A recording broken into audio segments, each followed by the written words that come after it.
This is Ultrakill, and it's a game you can actually play. I mean, look at this. It is awesome beyond words what you can do in this game. And I assume you have seen the title, so please, have a seat and let me explain. In the olden days, during the Call of Duty Battlefield area where these types of games were all the hype, I somehow never really got into it. It felt boring for me, and every time I got invited to a LAN party, I was pretty much dead weight, and my only task was to protect this one corner in Black Ops 2 Zombies. This is your corner, you know what to do. If you feel overwhelmed, just scream.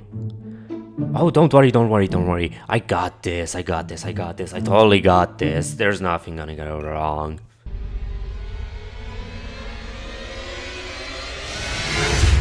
Hi. God damn it.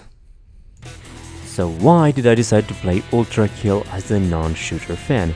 Because the soundtrack goes unbelievably hard. It embodies the name Ultrakill. It eats hype and bleeds badassery.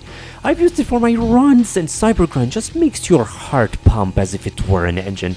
So when I saw it on sale for like $20, I bought it and decided to stream it.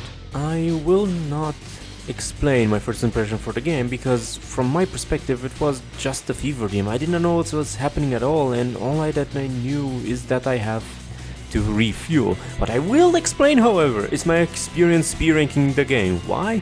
Well, do you really want me to explain this? What? It's just an ordinary crabby. Oh my goodness!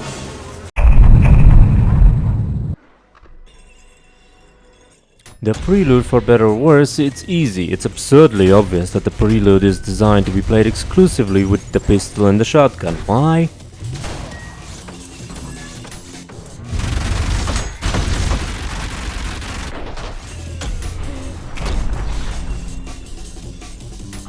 Yeah, this is why.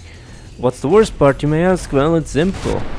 It lures you into a false sense of security that you can pre-rank everything, which, let's be honest, it ain't easy. So I did 3 runs. One to grab the secret ops, one to get a general understanding of the level, and the third one to get the P rank. Could I have done all 3 of them at the same time? Yes, I could have. But then again, it's my first shooter where I'm not getting carried.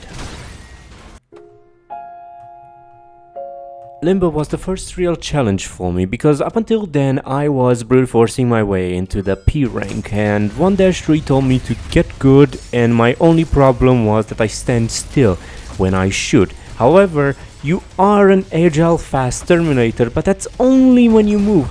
When you stand still, you're just a blender.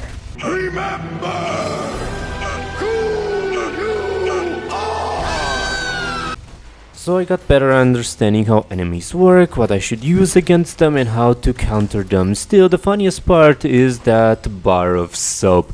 I shall cleanse you of your sins. You are now forgiven. Last is where I noticed I need to move faster, because I took my sweet time and I started to just barely not get the P rank, which was ass, but that's why we get good. The levels start to get more frantic with more enemies, which are also tankier, and even though I was struggling, it was still a treat. Until we reached the corpse of Minos, and the feeling you get parrying a kaiju is similar as if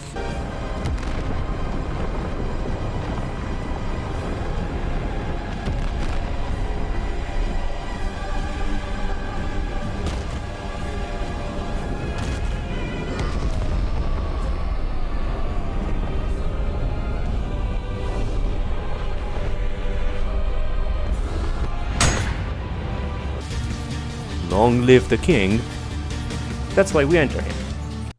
Gluttony is where I got humbled yet again, not because I was slow or because I couldn't kill the enemies, but because I wasn't styling hard enough, which made me look up how to do that better. Until then, I didn't even know that you could intercept soldiers using your coins, or that you can insta-kill street killers by shooting the fuel tank on their back, or that shooting limbs does more damage. But what I found myself out is fireworks, and oh my god, using the ground slam and shooting fills with a rocket, creating a beautiful blast that turns everything into mush is just... I would die! God, I love therapy. As for the Archangel Gabriel, yeah, he is a pushover and daddy's special boy. I struggled with him the first time fighting him because I was overwhelmed, but now I can aim and see his attacks coming. However, how does one improve at something? Repetition is a way towards mastery, but the challenge is there to test your skill. And what greater skill check than a challenge that is locked beyond perfection? Ah, here at last. Oh Minos, my gratitude upon thee for the challenge, but the roadblock that was put in front of me will not be forgotten, and my reward shall be your defeat. Wait, what's that? Yeah, my problem isn't Minos himself, but the self-healing flesh prison that he's trapped in. My enemy is still bad, so I'm pretty much hunting those eyes as well as I could. Minos himself is no joke either. His parry windows are tight and hard to get into, not to mention he hits like a truck and moves faster than I can comprehend. And thank God you announce your attacks, because you have impact frame as animations. At least he bleeds, and like everything else, he is beatable. A challenging fight, and yet a lovely one nonetheless. Greed is either completely blinding or pitch black. What do you mean you need to see where you should? Just use the humble coin. So yeah, that was the challenge, me not being able to see and not reaching enough style points against V2 the second encounter, which I learned the hard way that getting hit reduces your style points, and that does something to a person when they loses their B rank to the very last enemy in the very last attack.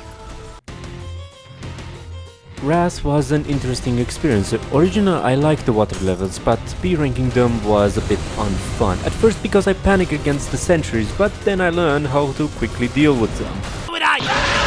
No, the problem here was the lack of music, with 5-2 only having against the ferryman and 5-3 only for the first 70% of the level, which is baffling because Death Odyssey was one of my favorite soundtracks in the entire game. Heresy, however, was unexpectedly easy. No, not because of Gabriel. He's somehow even easier than before. Probably the rage makes his attacks sloppy, but because the levels are comprehensible. At the very least, that's my instinct. I can use the pits to get rid of Century. Soul's Machine are just free parents. The only real challenge are the two hideous masses at the very end, which are tanks and can nuke, but everything feels doable. Considering how much I've struggled before, this feels weirdly refreshing. And with every layer mentioned, P-rank, there is only one thing left to do to defeat the hardest level in the game so far, the second Prime Sanctum, Sisyphus Prime.